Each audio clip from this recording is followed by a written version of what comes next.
All right, legends, welcome back to Behind the Crime Scene. The search for Dezi Freeman has already taken us through some wild turns, but this week signals a shift in tone.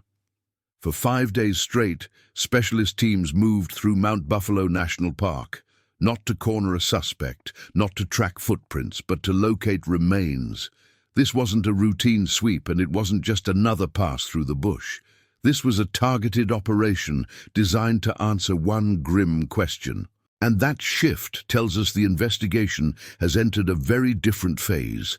So let's break down what pushed them here, why cadaver dogs were deployed, and what this really means for the hunt moving forward. We are now 4 months on from the deadly confrontation in Porepunkah, where 2 police officers were shot and killed, and another was seriously wounded. And from that moment, the man at the center of it all, 56-year-old Dezi Freeman, has simply vanished.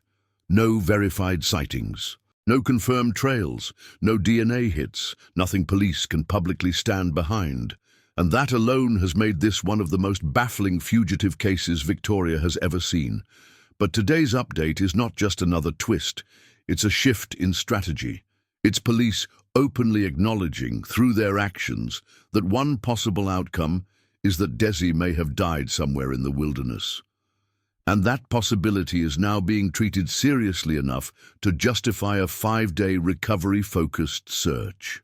So the question becomes, what triggered this? And before we go any deeper, let me ask you this. When do you bring in cadaver dogs in a manhunt?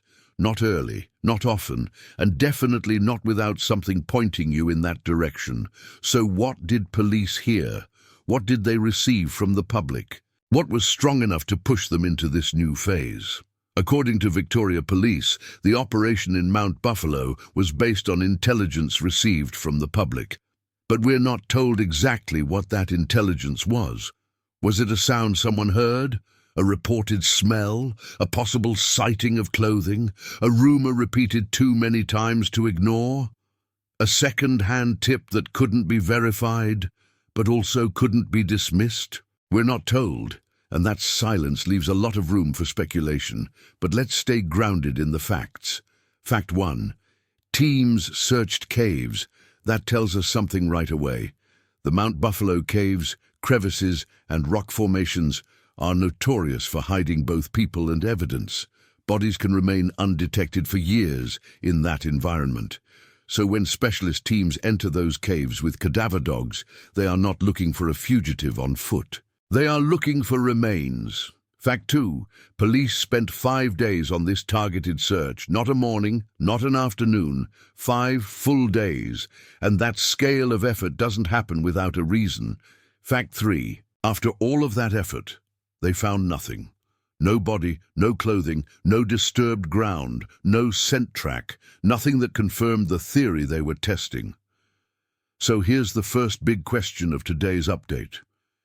Did police act on faulty intelligence? Or did they act on incomplete intelligence? And if Dezi didn't die where the informant suggested, what does that tell us? Did he die elsewhere, or is he not dead at all? Because this is where the case breaks off into 3 main possibilities, and we're going to walk through each of them carefully. Possibility 1. Dezi is still alive somewhere beyond the reaches of that search. This is factually possible. Maybe unlikely in the long term, but not impossible. Surviving 4 months in that terrain would require knowledge, preparation, shelter, water sources, and the ability to avoid detection even during heavy search phases. But is it possible? Yes.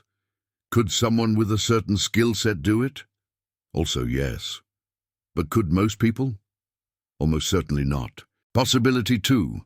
Dezi died early on in the bush, and police simply haven't found the spot. This is also factually possible.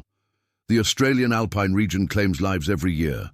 People get lost, fall into ravines, slip on wet rock, get caught in sudden weather changes, or suffer injuries they can't recover from. It doesn't take much for a person to vanish in that country, and even with dogs, helicopters, and search teams, it's still possible to miss remains completely. And possibility 3, clearly labeled as theory.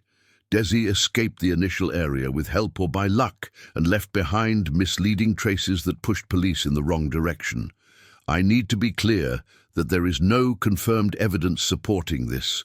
But theories like this grow naturally when a manhunt goes on for months with no verified sightings. People talk, people speculate, people join dots that may or may not exist, and it becomes a theory that takes on a life of its own. Now, what makes today's update so important is that it confirms police are not treating this solely as the hunt for a living fugitive. Their resources are now split, part recovery, part capture. And when an investigation widens like that, it tells us that uncertainty is driving strategy. They are preparing for all outcomes, not committing to one. But let's go back to the intelligence for a moment. 2,000 pieces of information have been investigated. 2,000. Let me ask you something.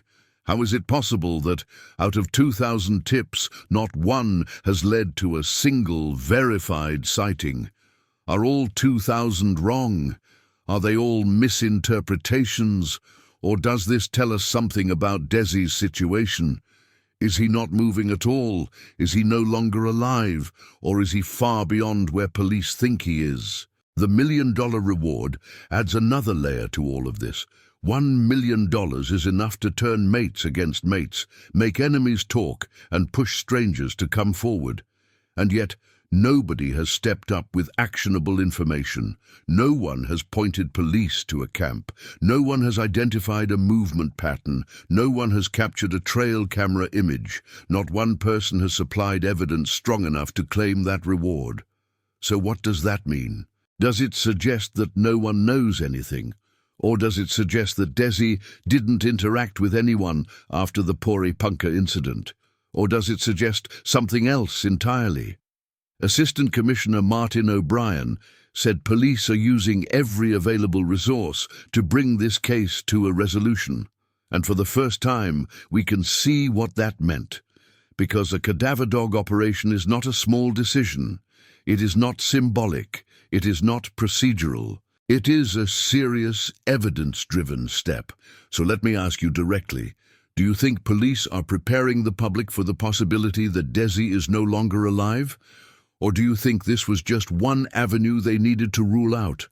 Or do you think this was a sign of doubts inside the investigation itself? Now, let's talk about Mount Buffalo, because if you haven't been there, it's hard to understand just how easy it is to disappear in that landscape. You can walk 10 meters off a track and be invisible. A fall can send you into a crevice that's nearly impossible to detect from above. Thick undergrowth can hide a campsite completely.